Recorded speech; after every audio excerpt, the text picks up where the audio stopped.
1 Corinthians 7. Principles for marriage. Now concerning the matters about which he wrote, it is good for a man not to have sexual relations with a woman. But because of the temptation to sexual immorality, each man should have his own wife, and each woman her own husband. The husband should give to his wife her conjugal rights, and likewise the wife to her husband. For the wife does not have authority over her own body, but the husband does. Likewise, the husband does not have authority over his own body, but the wife does. Do not deprive one another, except perhaps by agreement for a limited time, that ye may devote yourselves to prayer, but then come together again, so that Satan may not tempt you because of your lack of self-control.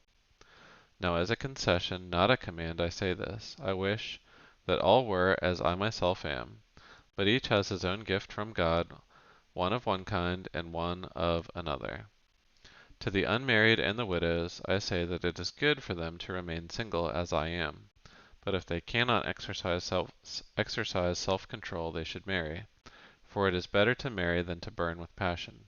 To the married I give this charge, not I, but the Lord. The wife should not separate from her husband, but if she does, she should remain unmarried, or else be reconciled to her husband. And the husband should not divorce his wife. To the rest I say, I, not the Lord, that if any brother has a wife who is an unbeliever, and she consents to live with him, he should not divorce her.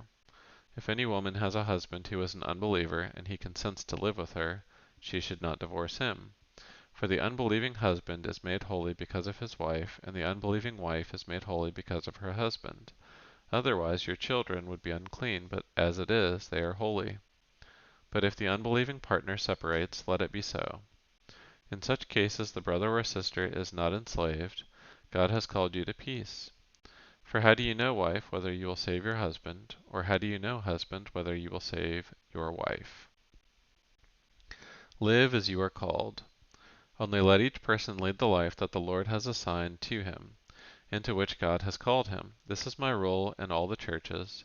Was anyone at the time of his call already circumcised? Let him not seek to remove the marks of circumcision. Was anyone at the time of his call uncircumcised? Let him not seek circumcision. For neither circumcision counts for anything, nor uncircumcision, but keeping the commandments of God. Each one should remain in the condition in which he was called. Were you a bondservant when called? Do not be concerned about it. But if you can gain your freedom, avail yourself of the opportunity. For he who was called in the Lord as a bondservant is a freedman of the Lord. Likewise, he who was free when called is a bondservant of Christ. You are bought with a price, do not become bondservants of men. So, brothers, in whatever condition each was called, there let him remain with God. The unmarried and the widowed. Now concerning the betrothed I have no command from the Lord, but I give my judgment as one who by the Lord's mercy is trustworthy. I think that in view of the present distress it is good for a person to remain as he is. Are you bound to a wife? Do not seek to be free. Are you free from a wife? Do not seek a wife. But if you do marry, you have not sinned, and if a betrothed woman marries, she has not sinned. Yet those who marry will have worldly troubles, and I would spare you that. This is what I mean, brothers. The appointed time has grown very short.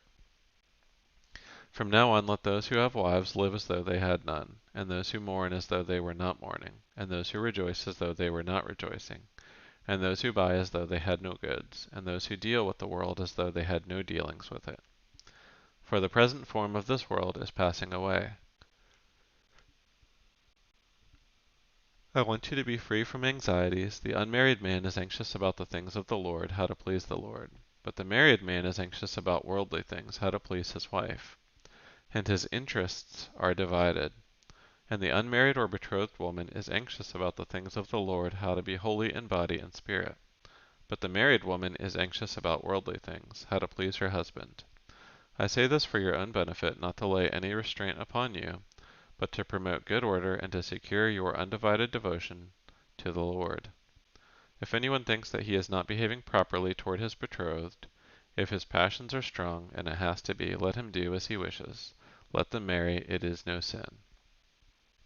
But whoever is firmly established in his heart, being under no necessity but having his desire under control, and has determined this in his heart to keep her as his betrothed, he will do well.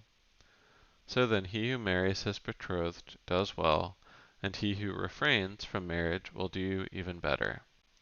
A wife is bound to her husband as long as he lives, but if her husband dies, she is free to be married to whom she wishes, only in the Lord. Yet in my judgment she is happier if she remains as she is. And I think that I too have the Spirit of God.